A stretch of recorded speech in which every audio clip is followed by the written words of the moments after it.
We're feeling it. This is take 2. Helmet! Take 2 because we love helmets! Scream if you love. All right. Hey, I'm Owen. I'm Veronica. We're coming at you from Urbane Cyclist in downtown Toronto, doing a little helmet overview. So today we're going to do a few kind of like broad strokes about fitting helmets, how different brands compare as far as shape and sizing. We'll also cover how to correctly size a helmet and some neat little features and some new tech from some of our favorite brands. So a couple kind of notes to start off. Most bike helmets are single impact. That means one crash means replacement. If it also is very old, it doesn't do a very good job dissipating impact as well. So be mindful, you should, according to MIPS, replace your helmet every 3 to 5 years. I find around the 5-year mark is when they start to look pretty old and beat. Keep in mind when you look at EPS, this is the expanded polystyrene foam, the kind of inner, not the glossy outer, but the inner side. I find when they're getting near the end of their life, they start to look kind of chalky. They often dent a lot more easily, so you can really easily press your nail into them without almost any effort. They also start to feel kind of dusty, which is usually a sign that they need to be replaced. So if you feel residue on your fingers after handling your helmet, you should definitely be replacing it. Yeah, 5 years is a good ballpark, and keep in mind any helmet does have a manufacture date inside, just for like a good little cross reference. But honestly, 5 years kind of blows by faster than you think, and then all of a sudden you're like, oh. You'll probably know when you need a new helmet. Yeah, You'll probably be thinking, oh, I should get a new one. It's true. Another thing I see a lot is people locking their helmets to their bike, which I do that. I wouldn't recommend it, and it will shorten the lifespan of your helmet because this foam does also interact with UV light. It will break down with UV exposure. So if you leave your helmet in the sun, in the elements all the time, it's just going to lead to more frequent replacements. It's also true that you don't know what impacts it's incurring while you're not with it. Yeah, someone could just be to your bike. Jamming their bike pedal just into your helmet. It over and over. It's true. Someone would be spilling beers in your helmets. Who knows? You don't know what someone did to your helmet when you've just left it all day. You know, I frequently come back to my bike and birds pooped on it. So maybe you don't want bird poop on your helmet either. Those darn birds. Something else we should talk about is what is a helmet? It is just a piece of foam covering your dome piece. Most of them are made with EPS foam. I think all of them are made with EPS foam no matter what level they are at, like whether they are like an entry-level helmet or a more premium helmet, they are all EPS foam. Yeah, I think a lot of people also look at helmets and are shocked to see the huge disparity between like entry and like premium, and it shouldn't mean you're like freak out. There are reasons for a helmet being more expensive, and it's usually because to meet safety standards, helmets, when they are more expensive, usually means they're reducing weight, right? So it means they're taking away material, and the more material you take away generally means it would be less strong, less protection. So sometimes there have to be different technologies in use, more complicated means of production, which generally drives the cost up. So we're gonna go over some kind of cool little technologies, but first we're gonna talk about fit. Okay. I think to start, most of the helmets we're starting with here are gonna be road style. Road style generally is going to be a little lighter weight. You often don't have visors. You may have a soft visor, but often you'll have none at all. So to start us off, we've kind of loosely categorized our helmet brands to their shape. So a brand new one for us is Sweep Protection on the end here. And Sweep Protection, super nice. If you look up helmet safety standards, they are consistently rated very highly. So we were very excited to bring them into the shop. They have some really nice modern looks, really modern styling.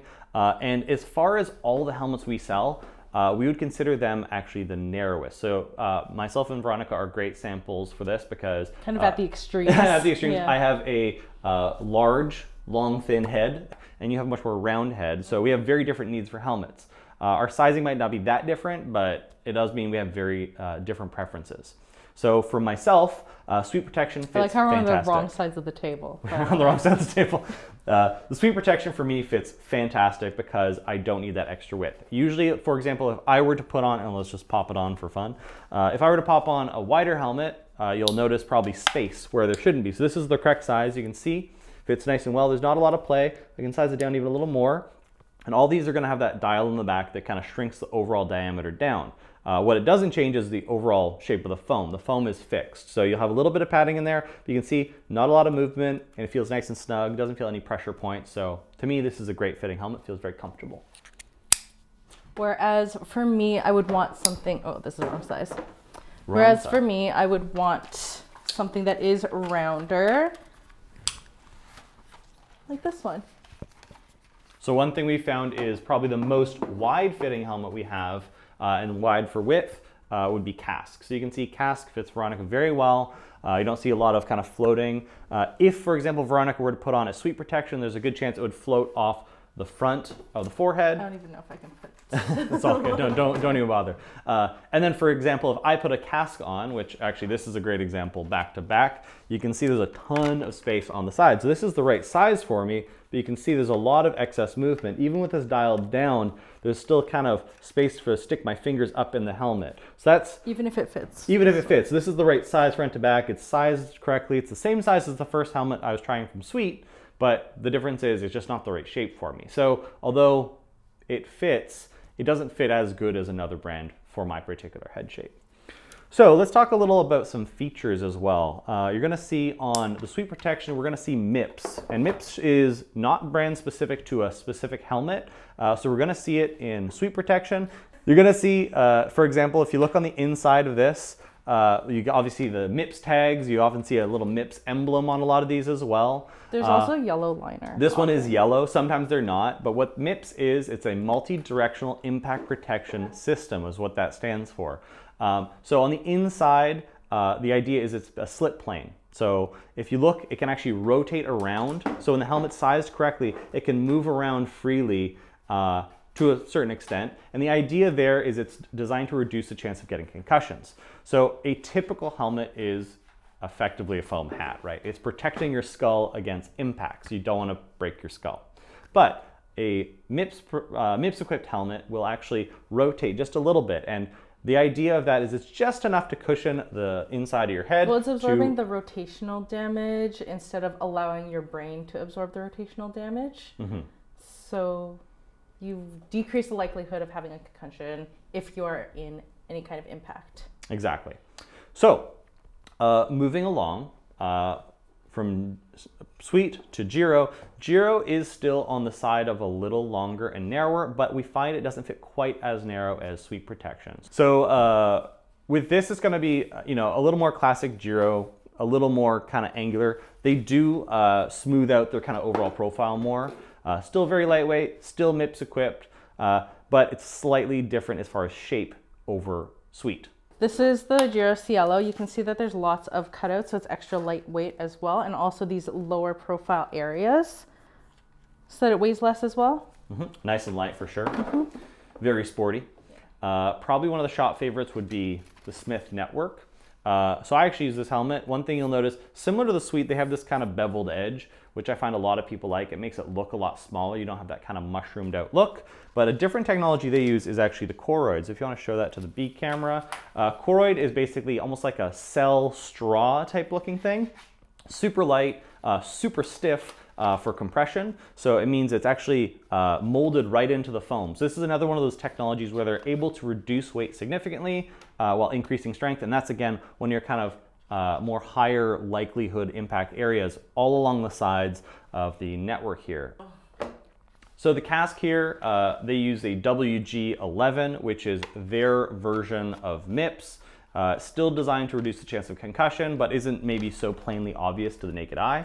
But again, this is going to be our widest fitting helmet. So Smith and Giro are kind of the middle of this spectrum. So I think best fit for my head shape would be Sweet, but I can comfortably wear Giros and Smith, where cask feels a little too wide, and Veronica's kind of the opposite, but we both find Giro and Smith are kind of that middle ground where we're fairly comfortable in both of those helmets, but like because we're a little more extreme. My first choice.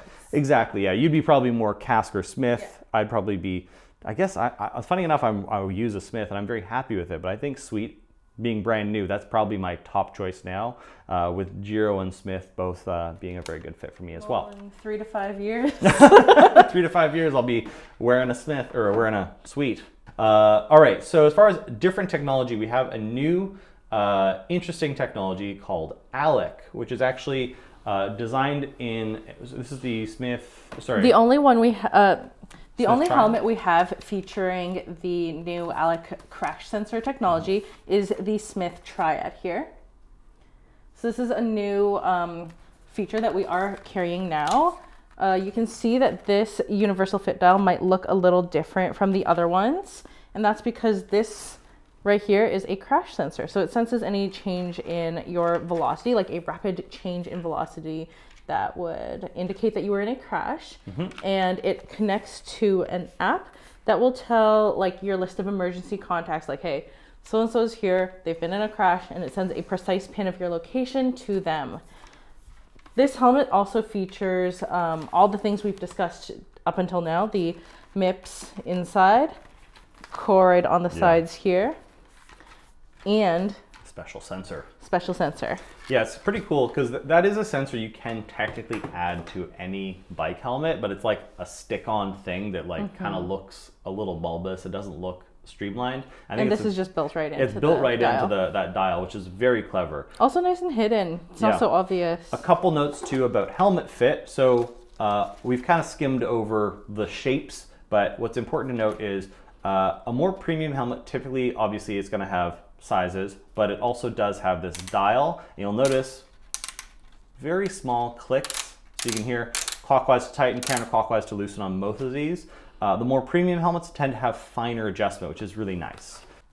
Maybe you're not shopping for your first road helmet, you just want something to get the job done, something simple. So we're going to talk a little bit about the gyro register. I'm actually going to hand that to you. So gyro register is a very simple kind of general purpose use. So I'm also holding the Giro Vasona, technically like the women's fit register effectively. It's the same look, it's just a little smaller.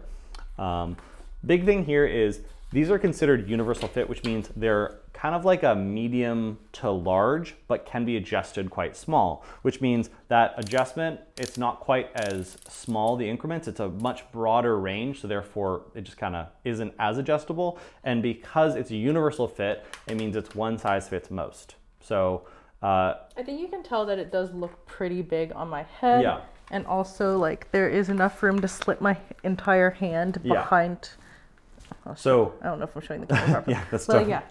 So for example, this you can see is kind of like a very traditional bike helmet, has that little rigid visor. It is removable if you want, but I think this would be totally safe. But if you want a better fit, you may want to consider something else. I think this is like the helmet shape that most people will be most familiar with when they first come into the shop. They're like, yeah, I've seen something like this before. I know what's up.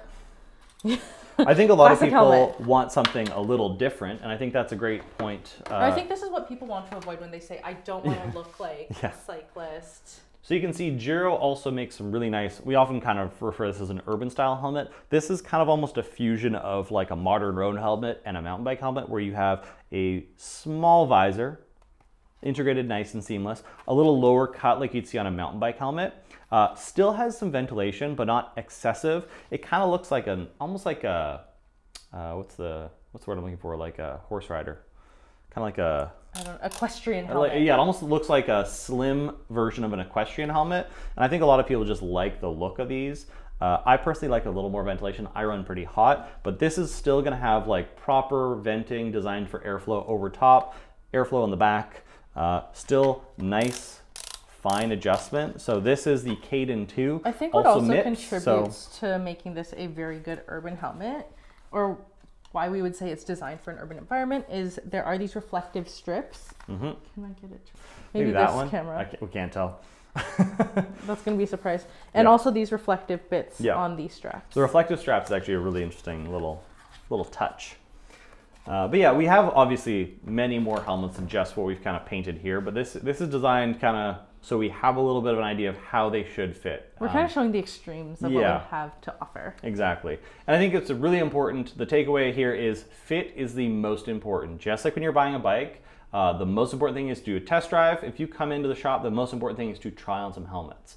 A reason that people cite for not wanting to wear helmets is often that they're uncomfortable, like, oh, it's too tight on me in certain areas, and that just means that the fit is not perfect for you. That doesn't mean that there's no helmet that will fit you. Absolutely. And pressure points are a thing too. Like, not everyone's head is the same shape. Some helmets may give pressure in an area that another helmet might feel perfect. So trying a helmet on, just like trying on shoes, is, I think, the most fundamentally important part of that process. A couple other notes too, because helmets are safety items, if you're buying from us, they are a final sale. we can't guarantee their safety once they've left the shop. Like if you walk out of the shop and drop it down a bunch of stairs, bring it back, it's not safe for someone else. So that's really just to ensure every helmet we sell is as safe as possible. So something to keep in mind. A lot of people think, hey, I really care about my friend, I want to get them a helmet. And in these cases, we often encourage them to get a gift card. Say, hey, you can let them choose their perfect helmet, we'll help them. But it's something to consider if you're thinking about buying a helmet for a friend. Yeah, besides head shape, you want to make sure, in order to check the fit, you want to make sure that it's 2 fingers above your eyebrow, 4 fingers around your ear for the straps, and then 1 finger below the chin, just to make sure. I'll be the model of this for now, because this helmet fits me so well. I just can't help putting it on again. So you can see here, you never want to see back. You don't want to see all my forehead. You want to see nice and low. Couple fingers. You don't want it too low so it's covering your eyes as well. Exactly. Of course, not above your eyes, or not in front of your eyes. I think when a lot of people are buying helmets for young people, they will get one that's oversized with the assumption that they'll grow into it. But I don't think that's necessarily the best move, because then it's not protecting you properly. Absolutely. Just the same as wearing a helmet improperly means you're basically not getting any of the benefits, and you're just putting something on your head. So what's nice about this is I really like the way Sweet Protection does these sewn what do you call it? Straps. Those straps. It just means it's really lightweight. There's no plastic additional other than just like your little slim buckle. A lot of helmets will have adjustment there, but I find that's probably the most commonly wrongly adjusted part of the helmet, because sometimes you have to feed the strap in through the body of the helmet, and it does take a little bit of practice. Obviously, you should even when it's perfectly adjusted, it can also migrate a little with wear. Yeah, but that's something, obviously, if you come into the shop, we can help with the actual setup and make sure it fits you perfectly before you take it away. But yeah, 2 fingers above the eyebrows. You just want to make sure it evenly kind of parts around your ears. That's the 4-finger rule. And then the 1 finger, just make sure you're not choking yourself on the strap. Or you're pinching your chin in the clasp. All right. So let us know if you have any questions in the comments. Feel free to fire them down there. That's it for helmets. Yeah. That's all. That's everything you ever need to know about helmets. Everything there is to know. Yeah, you're a know-it-all now. Deal with it. Yeah, thanks so much for watching. Let us know if you have any other questions about products, also helmets in general. If you're wondering, we're happy to answer questions for you, and feel free to like and subscribe if you want to see more content like this. Learn more about helmets or other stuff we have in the store. How can we help you, Gabe? Step right up. Right there.